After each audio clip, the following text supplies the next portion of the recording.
Il existe un type d'ami que tout le monde adore avoir. La personne qui ne demande presque rien. La personne qui comprend toujours. La personne qui dit souvent « ce n'est pas grave ». Pas besoin d'attention constante. Pas de drame. Pas de conflit. Juste quelqu'un de facile. Au début, cela ressemble à une qualité. Quelque chose dont on peut être fier. Mais avec le temps, quelque chose d'étrange commence à se produire. Les gens viennent vers toi quand ils ont besoin de parler. Mais ils demandent rarement comment toi tu vas. Tu es toujours là pour les autres. Mais quand c'est ton tour, il n'y a souvent personne. Et lentement, sans que personne ne le remarque vraiment, tu deviens l'ami que tout le monde aime. Mais que presque personne ne soutient réellement. Beaucoup de personnes deviennent low maintenance sans même s'en rendre compte. Cela commence souvent très tôt. Peut-être que tu as appris que montrer trop d'émotions dérange les autres. Peut-être que tu as compris que les gens apprécient davantage ceux qui ne créent pas de problème. Alors tu as développé une identité. La personne compréhensive. La personne indépendante. La personne qui peut gérer seule. Et au début, cela fonctionne. Les gens te voient comme quelqu'un de mature. De stable. De fiable. Mais il y a un effet secondaire invisible. Quand tu montres au monde que tu n'as besoin de rien, le monde commence à te croire. Les relations humaines fonctionnent beaucoup comme un système d'apprentissage.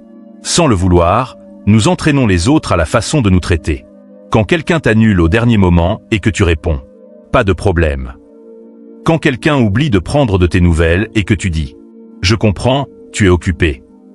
Quand tu traverses quelque chose de difficile, mais que tu décides de ne pas en parler pour ne pas déranger. Tu envoies un message subtil.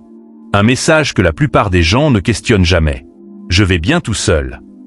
Et avec le temps, les gens s'habituent à cela. Pas parce qu'ils sont forcément égoïstes, mais parce que c'est le rôle que tu leur as appris à voir. Le vrai problème n'est pas que les gens ne t'aiment pas. Souvent, c'est l'inverse. Ils t'aiment beaucoup, mais ils te perçoivent comme quelqu'un qui n'a pas vraiment besoin d'aide. Et c'est là que naît un phénomène étrange. Ton soutien devient visible. Mais tes besoins deviennent invisibles. Les gens savent que tu es là pour eux. Mais ils n'imaginent même pas que toi aussi, tu pourrais avoir besoin de la même chose. Parce que tu as toujours été celui qui écoute. Celui qui comprend. Celui qui tient bon. Avec le temps, cette dynamique crée une fatigue particulière. Pas une fatigue physique. Une fatigue émotionnelle silencieuse. Parce que tu continues à donner. Sans vraiment recevoir la même profondeur en retour.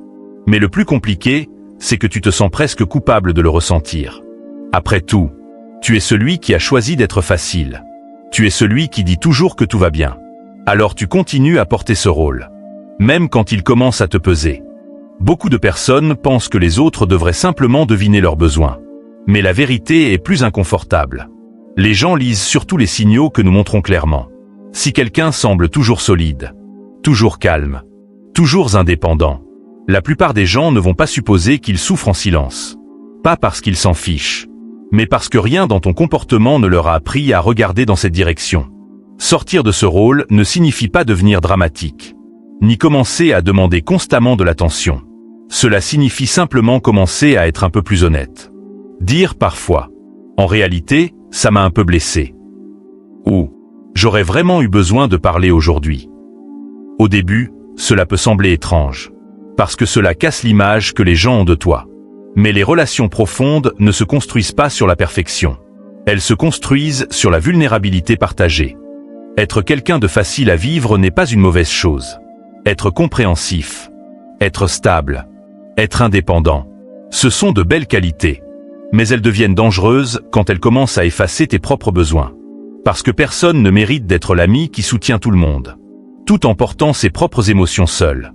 Parfois, le geste le plus sain n'est pas de prouver que tu peux tout gérer, mais de montrer, simplement et honnêtement, que toi aussi, tu es humain.